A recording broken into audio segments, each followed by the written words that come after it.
ഹരേ കൃഷ്ണ. എല്ലാവർക്കും എൻ്റെ നമസ്കാരം.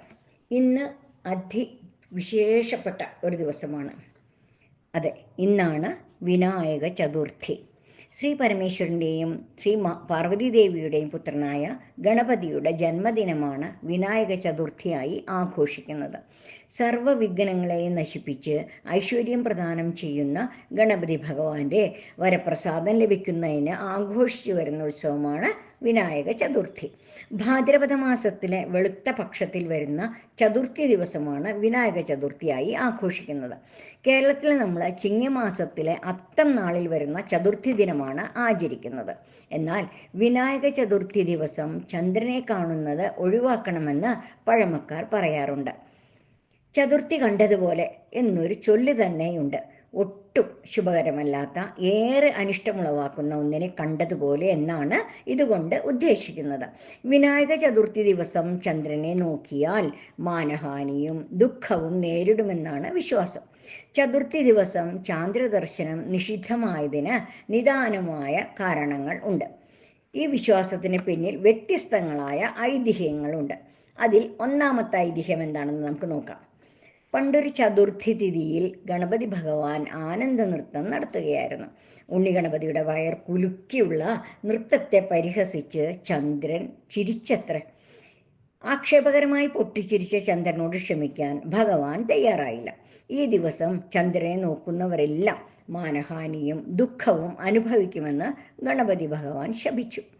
ഇതറിയാതെ ഒരിക്കൽ വിഷ്ണു ഭഗവാൻ ചന്ദ്രനെ നോക്കി ഗണേശ ശാപത്തിന് ഇരയാവുകയും ചെയ്തു. ആകെ വിഷമിച്ചു പോയ മഹാവിഷ്ണു മഹാദേവനോട് ഒരു പരിഹാരം പറഞ്ഞു തരണമെന്ന് അപേക്ഷിച്ചപ്പോൾ ഭഗവാൻ പറയും, ഗണപതി വ്രതം നോൽക്കൂ എന്ന് ഉപദേശിക്കും. ശിവൻ പറഞ്ഞതുപോലെ വിഷ്ണു ഗണപതി വ്രതം അനുഷ്ഠിച്ചു ദോഷം മാറ്റി എന്നാണ് പുരാണത്തിൽ പറയുന്നത്. ഇനി വേറൊരു കഥ ഇങ്ങനെയാണ്. ഒരിക്കൽ ചന്ദ്രലോകത്ത് വെച്ച് ദേവഗണങ്ങൾക്കെല്ലാം സമൃദ്ധമായ ഒരു വിരുന്നൊരുക്കി. സദ്യ ഉണ്ടെന്നത് ഏറെ ഇഷ്ടമായ ഉണ്ണിഗണേശനാകട്ടെ വയറ് നിറയെ ഭക്ഷണം കഴിച്ചു. ഗണപതിക്ക് ഏറ്റവും ഇഷ്ടമായ മോദകം വീണ്ടും വീണ്ടും കഴിക്കുകയും കുറച്ചെണ്ണം കൊണ്ടുവരാനായി ശേഖരിക്കുകയും ചെയ്തു അത്ര. അവ കയ്യിലൊതുങ്ങാതെ താഴെ വീണ് 4 വശവും ഉരുണ്ടുപോയി. ഇത് കണ്ടപ്പോൾ ചിരിയടക്കാനാകാതെ ചന്ദ്രൻ പൊട്ടി പൊട്ടി ചിരിച്ചു. ഇത് പിന്നീട് കൂട്ടച്ചിരിക്ക് കാരണമാവുകയും ചെയ്തു. ഇത് കണ്ട ഗണേശൻ തന്നെ അപമാനിച്ചതായി കണക്കാക്കി ചന്ദ്രനെ ശപിച്ചു. അത് ഒരു ചതുർത്ഥി ദിനമായിരുന്നു അത്രേ. ഇന്നേ ദിവസം നിന്നെ കാണുന്നത് പോലും ആളുകൾക്ക് ഇഷ്ടമില്ലാതാവട്ടെ എന്നായിരുന്നു ഗണപതി ഭഗവാന്റെ ശാപം. ഇനി ബ്രഹ്മവൈവർത്ത പുരാണത്തിൽ പറയുന്നത് എന്താണെന്ന് നമുക്ക് നോക്കാം. ബ്രഹ്മവൈവർത്ത പുരാണം പറയുന്നത് വേറൊരു കഥയാണ്. ഉണ്ണിഗണേശന്റെ തിരുവവതാര ദിനമായ വിനായക ചതുർത്ഥിക്ക് ഗണപതി ഭഗവാൻ വീടുകൾ തോറും സഞ്ചരിച്ച് ദർശനം നൽകി.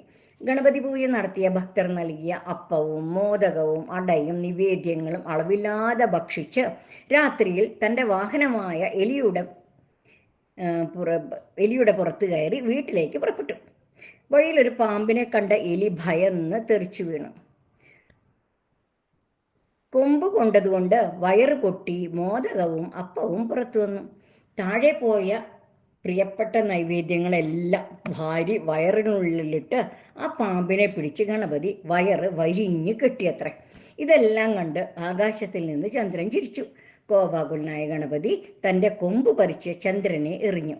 ഇനി ചതുർത്ഥി ദിവസം നിന്നെ ആരും നോക്കാതെ പോകട്ടെ എന്ന് ശപിച്ചു. അഥവാ നോക്കുന്നവർക്ക് വർഷം മുഴുവൻ അപമാനവും ദുഃഖവും നേരിടട്ടെ എന്നും കൽപ്പിച്ചു. അതിനുശേഷം ഗണപതി ഭക്തർ ആരും അന്നേ ദിവസം ചന്ദ്രനെ കാണാതെയായി. ഗണേശപുരാണത്തിൽ പറയുന്നത് ഇങ്ങനെയാണ്. രണ്ടാമത്തെ മകൻ സുബ്രഹ്മണ്യന് മഹാദേവൻ ഗണപതി കാണാതെ ഒരു പഴം കൊടുത്തു അത്രേ. അതിൽ കെറിവിച്ച ഗണേശനോട് അത് പറഞ്ഞ് ചന്ദ്രൻ കളിയാക്കി ചിരിച്ചെന്നും ഇതിൽ ദേഷ്യപ്പെട്ട് ഭഗവാൻ ചന്ദ്രനെ ശപിച്ചെന്നുമാണ് ആ കഥ.